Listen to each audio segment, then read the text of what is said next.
मैं पिछले 1 साल से सैमसंग गैलेक्सी बड्स प्रो 2 इस्तेमाल कर रहा हूँ, लेकिन मुझे उसका ही एक छोटा सा वर्जन मिला जो है गैलेक्सी बड्स कोर। कैसा है ये वाला ईयरबड्स जानते हैं इस वीडियो में। Hello guys, I am Vishal from Texonical. अब शुरू करते हैं।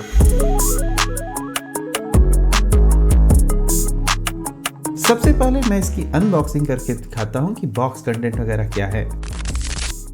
कुछ इस तरह की पैकेजिंग वगैरह में ये आता है।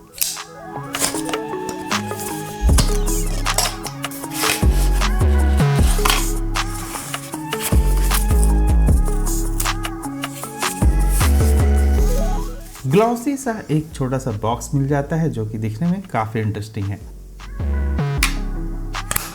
जिसमें कुछ एक्स्ट्रा ईयर टिप्स वगैरह दिए गए हैं, लेकिन यहाँ पर कोई भी चार्जिंग केबल वगैरह नहीं दी गई है। अब जैसा कि अनबॉक्सिंग हो गई है तो इसकी बिल्ड क्वालिटी और डिजाइन कैसी है जानते हैं।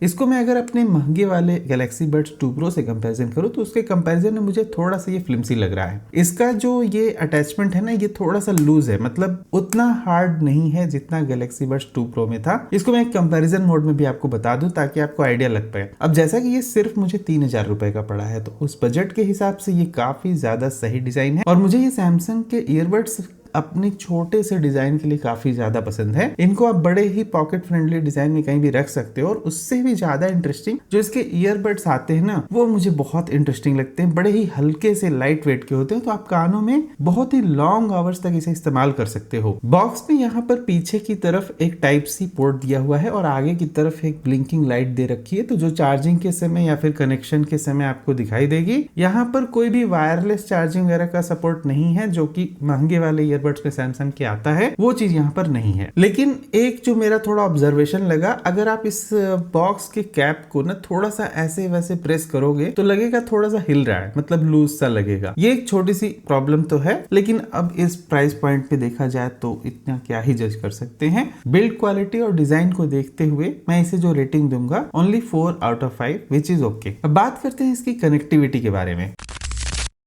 देखो, इसमें कनेक्टिविटी करना, जो सैमसंग के गैलेक्सी बड्स को कनेक्ट करना काफी आसान होता है। अगर आप किसी नए डिवाइस पे से कनेक्ट करने जा रहे हो, आपको दोनों ही ईयरबड्स पे ऐसे अपनी फिंगर्स को रखना पड़ेगा थोड़ी देर तक, ऑलमोस्ट 5 to 10 सेकेंड्स तक, थोड़ा लंबा टाइम होता है। फिर यहाँ आगे की तरफ ये लाइट जो है ना, रेड, ब्लू, ग्रीन, इन सब में ब्लिंक होने लग जाएगी और आपको डिस्कवरेबल मोड में ये मिलेगा। अपने फोन में आप जाकर जैसे ही देखोगे, 1 टैप पे ये कनेक्ट हो जाएगा और जैसे ही ये कनेक्ट हो जाता है, आप जैसे ही ये ईयरबड्स का ढक्कन खोलोगे ढक्कन खोलते ही ये कनेक्ट हो जाता है, विच इज फैंटास्टिक। बहुत सारे बजट फ्रेंडली जो ईयरबड्स आते हैं जनरली, उनमें ये फीचर आपको नहीं मिलेगा, जो कि सैमसंग ईयरबड्स में एक यूनिक चीज है। कनेक्टिविटी में ही मैं अगर आपको इसकी रेंज बताऊं तो मुझे सैमसंग जनरली ये जो गैलेक्सी बड्स होते हैं ना, इनका रेंज एक नॉर्मल ईयरबड्स के मुकाबले थोड़ा ज्यादा होता है। इवन मैंने इसको 2 कमरों में जाके भी इस्तेमाल किया। फोन मेरा एक कमरे में था, मैं सेकेंड टू सेकेंड और भी 3rd कमरे में चला गया, वहां तक ये कनेक्शन इसका आ रहा था। तो मैं कह सकता हूँ, इजिली कह सकता हूँ कि इसकी 10 मीटर की ऑलमोस्ट रेंज है, इवन व्हेन की जब वॉल्स बीच में आ रही हैं उस केस में भी। बहुत सारे और ईयरबड्स में ये चीज नहीं मिलेगी आपको, स्पेशली अगर 3000 के बजट की बात करें तो। कनेक्टिविटी और रेंज को देखते हुए मैं इसे टोटल 5 स्टार की रेटिंग दूंगा, 5 आउट ऑफ 5। मुझे काफी ज्यादा सही लगा इसका कनेक्टिविटी और रेंज। अब बात करते हैं इसके एप्लीकेशन और फीचर्स के बारे में। फीचर्स की बात करें तो यहाँ पर जो ब्लूटूथ का वर्जन है वो है 5.4, जो कि सबसे लेटेस्ट वाला है, वो अच्छी बात है। और साथ में ये IP54 की रेटिंग के साथ में आता है, तो उसकी वजह से एक स्वेट प्रूफ आपको डिजाइन मिल जाएगा। इसमें आपको पूरा एक्टिव नॉइस कैंसलेशन और एम्बिएंट नॉइस दोनों चीजें मिल जाती हैं, तो आप उसे भी कॉन्फ़िगर कर सकते हो इसकी ऐप की मदद से। इसका जो ऐप है, जैसे ही आप बॉक्स को ओपन करोगे और फोन कनेक्ट हो जाएगा ना, तो आपको इसका ऐप वगैरह दिख जाएगा। पहली बार आप जब कनेक्ट करोगे तो पूरा ऐप वाला सेटअप कर लेना, क्योंकि अगर आपने ऐप सेटअप नहीं किया तो आप इसे एम्बिएंट नॉइज और इन सब चीजों को ना कंट्रोल नहीं कर पाओगे। तो जैसे कि अगर आपको टच कंट्रोल को ऑफ करना है ना, ऐसे जनरली क्या होता है, ये छोटे वाले ईयरबड्स में आप जब भी ईयरबड्स निकालने जाते हैं कुछ दब जाता है या प्रेस एंड होल्ड हो जाता है, तो वो चीज आपको अवॉइड कर सकते सकते हो। मैंने अपने गैलेक्सी बड्स 2 प्रो में जो है ना ये चीजों को ऑफ करके रखा है। कभी कभी जब मुझे जरूरत होती है तो मैं ऑन कर लेता हूँ, अदरवाइज इसको मैं ऑफ ही रखता हूँ। ईयरबड्स में एक सेटिंग आती है, इसमें बहुत सारे इक्विलाइजर मोड्स वगैरह भी दे रखे हैं, जैसे कि बैलेंस्ड, बेस बूस्ट। तो ये जो जितने भी फीचर साथ में मिलते हैं यहाँ पर अच्छी बात है। लेकिन इक्विलाइजर में इसके एक प्रॉब्लम है कि आप कस्टम कुछ सेटअप नहीं कर सकते हो। इसके जो डिफॉल्ट वाले दे रखे हैं 6 अलग अलग मोड, वो भी काफी अच्छे हैं। बेस बूस्ट आप लगा लोगे ना, आपको बहुत अच्छी साउंड मिलेगी। सैमसंग के ये जो ऐप होते हैं जनरली आपको ना इसमें फिट टेस्ट का भी एक फीचर मिलता है, जो कि काफी अच्छी बात होती है। बहुत सारे मतलब और आपको बजट ईयरबड्स में ये चीज नहीं मिलेगी। तो इसमें एक सेंसर भी होता है, जैसे कि आपने मान लो अपने कानों में ईयरबड्स को लगाया, जैसे ही आप निकाल दोगे ना, आपके ईयरबड्स को निकालते ही जो म्यूजिक है वो पॉज हो जाएगा। बोट वगैरह के ईयरबड्स में ये चीज आपको नहीं मिलती, जबकि ये सैमसंग के ईयरबड्स में मिलती है, which is a good feature to have. और रही बात इनके टच कंट्रोल की, तो आप जैसे ही लेफ्ट साइड पे जो है प्रेस एंड होल्ड करोगे तो इसमें एक्टिव नॉइज कैंसलेशन और एम्बिएंट इन दोनों में ये स्विच होता रहेगा। ऑफ करने के लिए आपको जाना पड़ेगा ऐप में और मैनुअली ऑफ करना पड़ेगा। ये चीज एक सैमसंग के ईयरबड्स में होती ही है। I don't understand that. लेकिन ये जो एम्बिएंट नॉइज वाला इनका फीचर होता है ना, मैं बहुत ज्यादा यूज करता हूँ, स्पेशली जब मैं ट्रेवल वगैरह करता हूँ। तो ट्रेवल करते वक्त अगर आप जैसे एयरपोर्ट वगैरह पे जा रहे हो और क्यू में खड़े हो और आपने ईयरबड्स लगा रखे हैं, तो एम्बिएंट नॉइज वगैरह ऑन कर लो। उससे होगा क्या, कोई भी आपको बुला रहा है या फिर आपको कोई अनाउंसमेंट सुननी है, तो बिना म्यूजिक को डिसरप्ट किए आप उसे सुन पाओगे, क्योंकि इनका एम्बिएंट नॉइज बहुत अच्छा होता है। आपको इवन थोड़ा सा लगेगा कि एम्पलीफाइड साउंड आ रही है बाहर से, तो वो काफी अच्छी चीज होती है। जबकि मैंने कुछ और बजट सेंट्रिक वाले ईयरबड्स में देखा है कि एम्बिएंट नॉइज एक थोड़ा सा गिमिक सा होता है, नॉइज कैंसलेशन हो जाती है लेकिन फिर उसमें भी कम होता है। लेकिन सैमसंग के इस ईयरबड से मुझे कोई शिकायत नहीं है, नॉइज कैंसलेशन भी काफी अच्छा है और एम्बिएंट नॉइज भी काफी अच्छा है। और प्लस इनका जो ऐप का यूजर इंटरफेस है वो भी काफी इजी टू अंडरस्टैंड है और ऐप में ऐसा कोई भी स्लगिशनेस नहीं है। ऐप और इसके फीचर्स को देखते हुए इस प्राइस पॉइंट पे मैं जो इसे रेटिंग दूंगा 4.5 out of 5, which is good. अब बात करते हैं इसकी माइक की क्वालिटी कैसी है। तो माइक के लिए मैं इसको अभी अपने फोन से कनेक्ट कर लेता हूं और अब आने वाली इस आवाज जो आप सुनोगे ना, वो मैं इसी के माइक से रिकॉर्ड करके बताऊंगा। ये वाली आवाज जो आप सुन रहे हो गैलेक्सी बड्स कोर से रिकॉर्ड हो रहा है और आप कमेंट सेक्शन में मुझे बजाकर बता सकते हो कि कैसी आवाज आपको आ रही है। इसमें कोई भी एडिटिंग वगैरह मैं नहीं कर रहा हूँ, पूरी तरह से रॉ ऑडियो है। अगर आप किसी 4G डिवाइस से कनेक्टेड हो तो आपके सामने वाले के पास कुछ इसी तरह आवाज जाएगी और ये मुझे काफ़ी ज़्यादा सही लगा। और क्योंकि इसमें 6 माइक्स दिए हुए हैं, 3 इधर 3 इधर, तो आपको काफ़ी अच्छी वोकल क्लैरिटी मिलती है ड्यूरिंग द कॉल्स।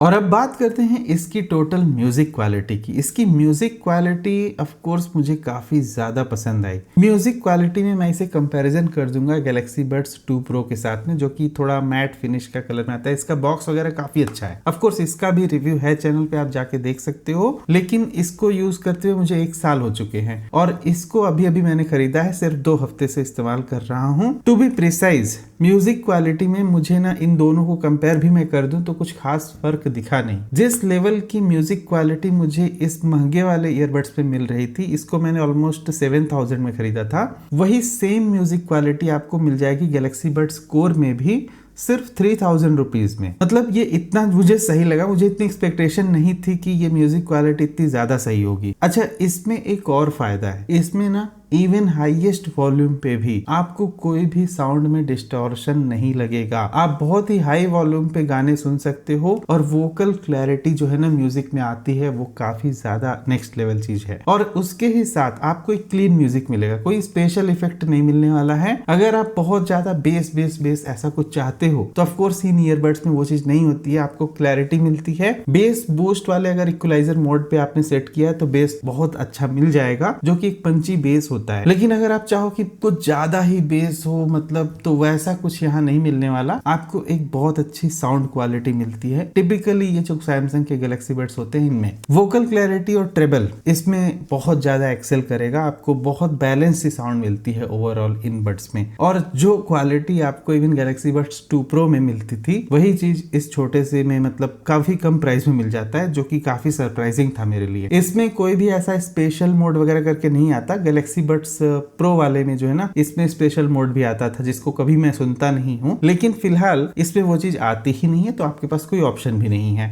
ये कुछ इस तरह के ईयरबड्स होते हैं ना सैमसंग वाले, अगर आपको सुबह से लगाए हुए इसे रखना है शाम तक, पूरे 8-9 घंटे लगातार कानों में अपने, ये उस तरह के ईयरबड्स हैं कि आप पूरा दिन भी इसे लगा के बैठोगे ना तो कोई प्रॉब्लम नहीं होती। जनरली मैंने इसे भी उसी लिए खरीदा था और इसको भी मैंने अभी खरीदा एज एन अल्टरनेटिव, तो ये मुझे काफी इंटरेस्टिंग सी बात लगी। म्यूजिक क्वालिटी में मैं जो इसे रेटिंग दूंगा 5/5 दूंगा, क्योंकि ये बहुत ही अच्छी म्यूजिक क्वालिटी आपको निकाल के दे देता है। ट्रस्ट मी, 3000 रुपए में आपको इससे अच्छी म्यूजिक क्वालिटी किसी और ईयरबड्स पे नहीं मिलने वाली है। मैं इसको 3000 इसलिए भी बोल रहा हूँ क्योंकि 900 रुपए का भी डिस्काउंट चल रहा है अमेजन पे, आप देख सकते हो स्क्रीन पर, उसीलिए मुझे ये सिर्फ 3000 रुपए का पड़ा, अदरवाइज ये 3900 के अराउंड मिलेगा। और अब बात करते हैं इसकी बैटरी लाइफ।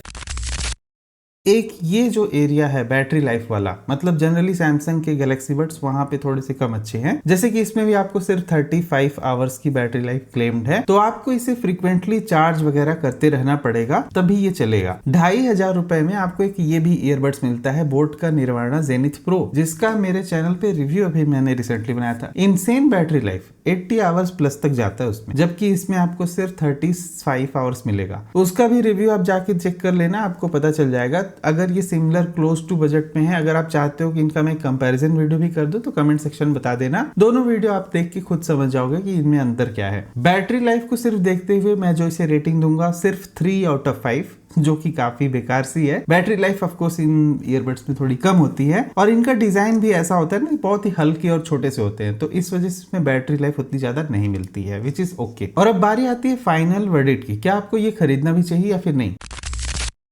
अगर आपको ये 3500 तक या 3000 में मिल जाए, जैसा कि अभी कूपन डिस्काउंट लगा कि ये चीज मिल जा रही है, 3000 रुपए में इससे अच्छा ईयरबड्स आपको नहीं मिलने वाला, अभी खरीद सकते हो बिंदास। बैटरी लाइफ से लेकिन आपको उतनी एक्सपेक्टेशन नहीं रखनी चाहिए। एक्सीलेंट म्यूजिक क्वालिटी मिलेगी, बहुत ही अच्छी कॉल क्वालिटी मिलेगी, पेयरिंग वेयरिंग जो होती है ना, मतलब एकदम क्विक रहता है, कभी भी आप इसे ओपन करोगे ना ऐसे बॉक्स को तुरंत पेयर हो जाएगा जिस भी प्रीवियसली डिवाइस पे कनेक्टेड था। यहाँ पर कोई भी डुअल कनेक्टिविटी का सपोर्ट वगैरह नहीं है, तो वह ध्यान में रखना। जैसे कि आपको बोट निर्वाणा वगैरह जो मैंने पहले रिव्यू किया था उसमें डुअल कनेक्टिविटी मिलता है, डुअल डिवाइस कनेक्टिविटी, इसमें वो चीज नहीं आती है। अब 3000 रुपए में एक बेहतरीन म्यूजिक मिलेगी, बेहतरीन कनेक्टिविटी मिलेगी, दैट्स एंड ऑफ स्टोरी। इसका लिंक वगैरह वीडियो के डिस्क्रिप्शन में दिया है, वहां पे जाके आप चेकआउट कर सकते हो। मिलते हैं अगले वीडियो कुछ और टॉपिक के साथ, तब तक goodbye, thank you for watching, will see you again there.